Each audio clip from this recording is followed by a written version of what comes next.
Hi, Pritika this side from Butternut AI, and in this video, I'll show you how you can change theme of the website that you generated on Butternut AI. So this is one random website I created.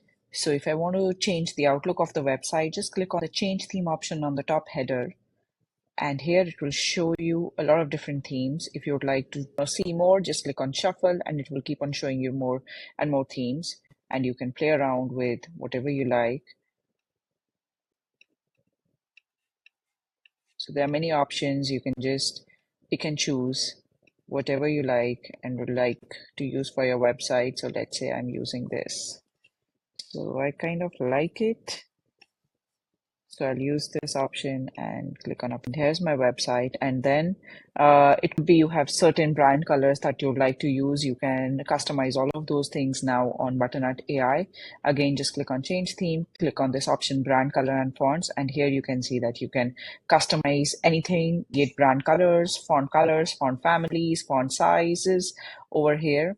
So let's say I would like to change this color to something a bit more red, a bit darker. I can do that, and then I can also play around. I would like to make it a bit lighter, and I can change this font to maybe some other color, and I do that.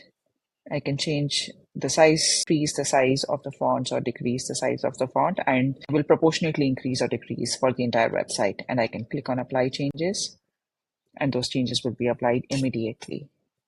So this is how you can play around with change theme. One more thing that you can do with the entire website is there's this option that you'll see on the top right corner of each section where you can change the color of the section based on the theme that you have chosen. So you can just keep on clicking it and it will show you different options that are available for this section. You can play around with that. If you want to change the layout of the theme, you can use this regenerate section layout, which will change the layout of the section without changing the images or content on that section. So you can, play with colors here, and this is how you can edit the entire website easy with just a few clicks.